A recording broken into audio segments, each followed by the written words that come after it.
ইমানদারদের মধ্যে সবচেয়ে পরিপূর্ণ ইমানদারদেরকে আমরা সাধারণত যে লোকটা বেশি বেশি নামাজ রোজা পড়ে, যে লোকটা বিশেষ নফল নামাজ পড়ে, জুব্বাটা লম্বা আছে, দাড়িটা লম্বা আছে, হিজাবটা ঠিক মতো করে, আমরা মনে করি মাশাল্লাহ মাশাল্লাহ খুব ইবাদত গুজার, তাই না?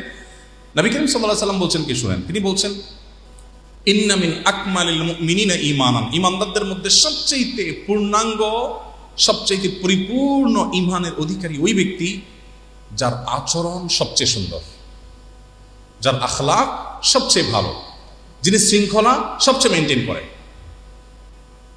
এই লোকটা যিনি অন্যের অধিকারের ব্যাপারে খুব বেশি কনসার্ন, যে আমি কোনো অধিকার নষ্ট করছি না তো। আপনি স্বামী, আপনি আপনার স্ত্রীর কোনো অধিকার নষ্ট করছেন না তো? আপনার কোনো কথা স্ত্রীর প্রতি অবিচার হয়নি তো? আপনি তাকে একটু শাসন করতে গিয়ে সীমানা ছাড়িয়ে যাননি তো? আপনি স্ত্রী, আপনি আপনার স্বামীর বেলায় আল্লাহর দেওয়া দায়িত্বের কোনোটিতে অবহেলা করেননি তো? আপনার দ্বারা কোনো কিছু অনধিকার চর্চা হয়ে যায়নি তো? সীমানা ছাড়িয়ে যায়নি তো? সীমা লঙ্ঘন হয়ে যায়নি তো?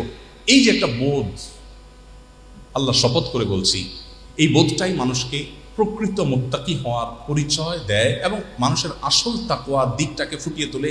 এই বোধটুকু, এই বোধটাই হলো আমাদের সবচেয়ে বড় অ্যাসেট, সবচেয়ে বড় সম্পদ। দুঃখজনক যে আজ সেটা আমরা হারিয়ে ফেলেছি।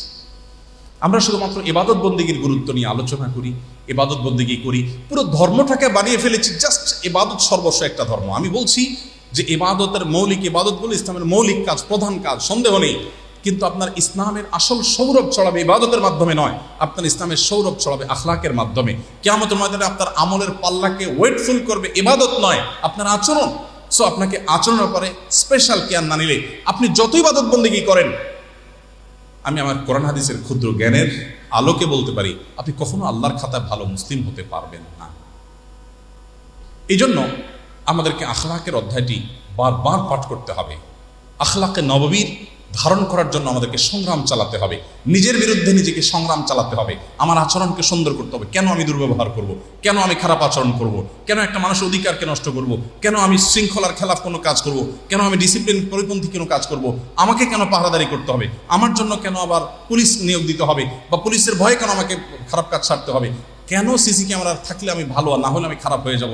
কেন? এটা তো মুসলমান হওয়ার কথা নয়। যে মুসলিমকে আল্লাহ তাআলা আখিরাতে তার জবাবদিহিতার বোধ দিয়ে দিয়েছেন, এর চেয়ে বড় সিসি ক্যামেরা কি? এটা তো আমাকে মনিটর করছে। এই ভয়, আল্লাহর কাছে জবাবদিহিতার বোধ, এটা তো আমাকে সারাক্ষণ তাড়িয়ে বেড়াবে। কিভাবে আমি একটা মানুষ অধিকার নষ্ট করতে পারি? ভাইরা আমার, নবী করিম সাল্লাল্লাহু আলাইহি সাল্লাম তিনি বলেছেন, ইন্নাল মুমিনা লা ইউদরিকু বিহুসনি খুলুকিহি দারাজাতাস সাইমিল কায়েম। একজন মানুষ সারা রাত জেগে তাহাজ্জুদ পড়ে, সারাদিন নফল রোজা রাখে। আরেকজন মানুষ এত নফল রোজাও রাখতে পারে না, এত নফল নামাজও পড়তে পারে না, বাট তার আখলাকটা খুব সুন্দর, তার আচরণটা সুন্দর। নবী সাল্লাল্লাহু আলাইহি সাল্লাম বলেছেন, শুধুমাত্র সে দিনভর যত কাজ করেছে, তার সহকর্মীদের কারোর সাথে রূঢ় আচরণ করে নাই, কারোর কোনো অধিকার খর্ব করে নাই, তাদের কারোর বিরুদ্ধে ষড়যন্ত্র করে নাই, মালিকের কাছে বা উপরের অফিসারদের কাছে তার বিরুদ্ধে মিথ্যা কোনো নালিশ দেয় নাই, তার বিরুদ্ধে ষড়যন্ত্রে লিপ্ত হয় নাই।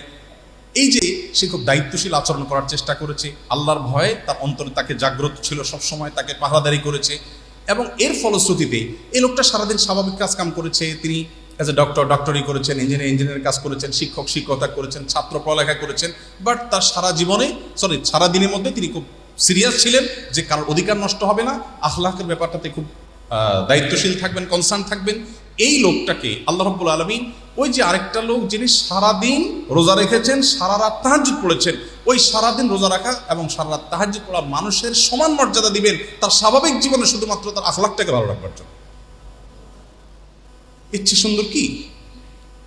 কিন্তু আজ আমাদেরকে পশ্চিমাদের দিকে তাকিয়ে, জাপানিজদের দিকে তাকিয়ে, কোরিয়ান দিকে তাকিয়ে আমাদেরকে লজ্জা পেতে হয় যে তাদের আখলাক কত সুন্দর, তাদের ম্যানার্স কত সুন্দর। যদিও তাদের আখলাকের একটা দিক অত্যন্ত কালো, তাদের আখলাকের একটা অধ্যায় অত্যন্ত নিখোঁজ কালো।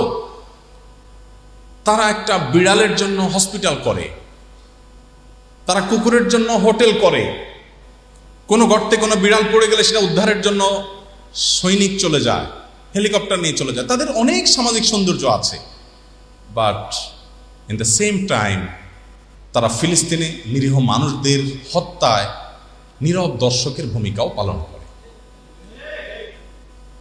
তাদের ভালো দিকটা যেরকম আমাদেরকে অনেক বেশি অভিভূত করে ফেলে, সেই সাথে তাদের কালো অধ্যায়টাও আমাদেরকে মাথায় রাখা উচিত। কিন্তু আমার কথা হলো যে মুসলিম হিসাবে তাদের যে ভালো দিকটা দেখে আমরা বলি ওয়াও মাশাআল্লাহ এত ডিসিপ্লিন,